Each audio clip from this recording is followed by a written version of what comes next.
What's up guys and welcome. You are watching Fazi Fitness. So let's start this video with 8 weeks out physique update of the conqueror William Bonac.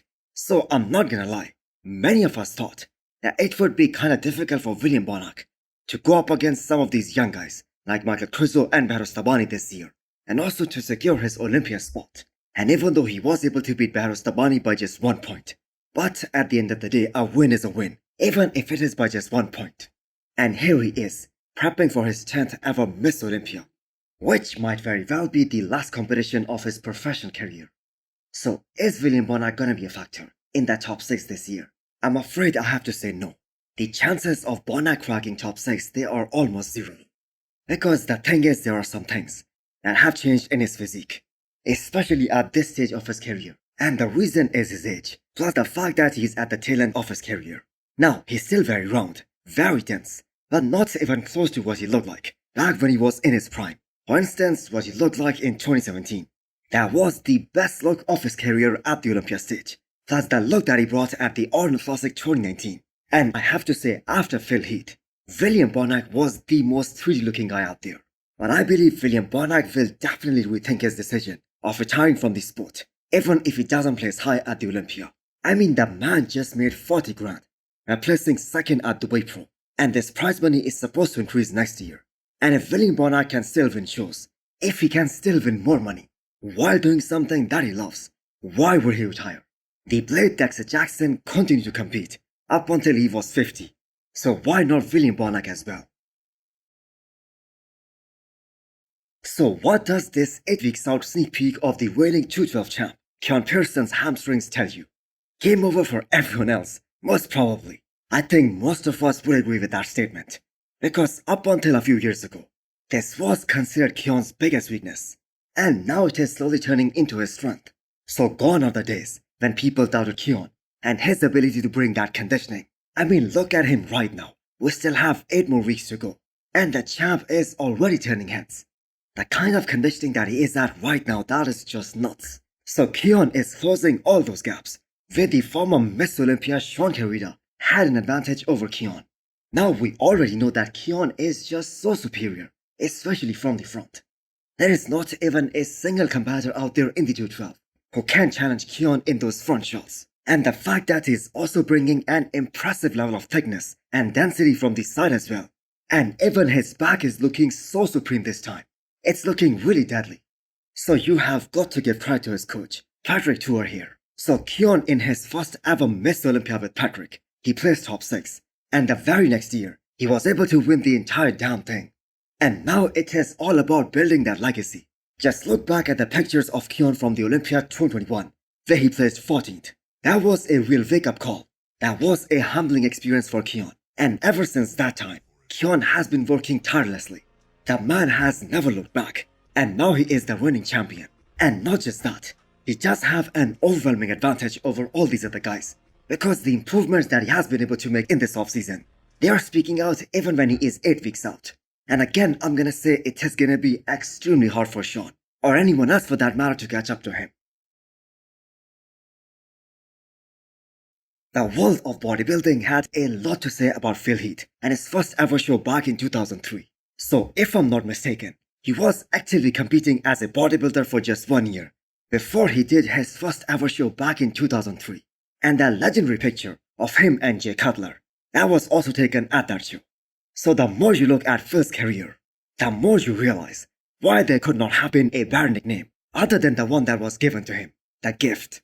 Now this is something that is gonna blow away many of your minds, because according to Phil Heath, he was all natural at his first ever show.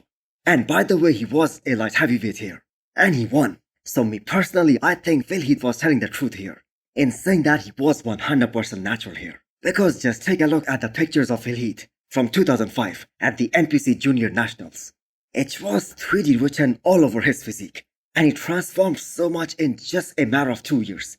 And he also won his pro card that year. So a lot of people who are new to bodybuilding, they might not know that Phil Heath won 2 pro shows in his rookie year in 2006, Colorado Pro and the New York Pro. And I'm sure some of us still remember those pictures of him and the legend Darren Charles from the year 2006. So Phil deliberately did not compete at the Olympia 2006 because him and Honey Rambo thought that he wasn't ready for the big stage. So he did his first ever Mr Olympia in 2008. And the rest is all history. So I don't think we are gonna see another one like Phil Heath, another legacy like Phil Heath in the near future, or even Ronnie Coleman anytime soon.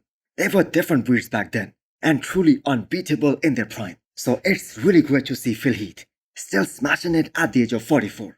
That current size that Phil Heath is maintaining, that clearly shows that he's back to eating regular bodybuilding meals, although in less quantity, but the man is still living a bodybuilder's lifestyle, and he looks really impressive right now, and apparently with no injuries. So how many of you guys believe that Phil Heath was all natural back in 2003 in these pictures? Next up we have the current physique update of Regan Grimes. So he's about to become a father very soon, and even though that wasn't the reason he chose not to compete this year, but still this must have played a role in him making that tough decision of sitting out of the Olympia one more time. But still the work that Regan has been putting in throughout this year, throughout this offseason, that really shows in his physique. And that also tells you that he isn't slacking. So he is 297 pounds in this update. And the man is looking really lean for that kind of weight. So Regan is one of those guys with one of the biggest frames in the men's open class. The height gives him an added advantage, that he doesn't have to worry about getting blocky. And people have been saying this for so many years, that if Regan had the mindset of, let's say, Nick Walker, he would have been battling it out in the first call out at the Olympia level. So this is a perfect time for self-realization that if so many big names of the sport, guys like Jay Cutler and Milos, they rate Regan's potential to be so damn high, then he should try to live up to that. And the Olympia last year, that was the first glimpse of how good Regan can be, because he finally brought the condition. And make no mistake, that came after a lot of suffering. So him sitting out of this year's Mr Olympia, or the entire bodybuilding season, to put on more muscle, more mass, that certainly makes a lot of sense when you see it from Regan's perspective, that this year he would not have been able to make top 7 without making some significant improvements. So I for one am really looking forward to see him back on the stage in 2025. So Florian Poron switching from classic physique back to men's open class. That was one of the most interesting story of 2024, because most of us saw him as the next big thing 5 years ago at his pro debut in Portugal, which by the way he made just one day after turning pro. And he was undoubtedly one of the most impressive guys on that stage that night. He had such bubbly quads, a very small waistline, with huge arms and such thick lats. He was just perfect for the men's open class. But the stress of overeating, plus more gear, that really got to him. And Florian decided to try his luck in classic physique, which by the way wasn't a success at first, but he was able to place second in his last classic physique shoot. But even he himself knew that he was restricting himself. And that is why as soon as he decided to go back to the men's open, and he added some more food in his diet regime, he was up to 290 pounds in no time. So Florian hinted that he's gonna diet down and see what's next for him. So seeing him eating ice cream in one of his recent updates, that is a clear indication that he isn't trying to rush the competition this year. So that means that Florian is gonna take his time, get more dense, and come back next year. So hit the thumbs up button if you liked the video, and smash the subscribe button if you wanna come back for more. Thanks for watching.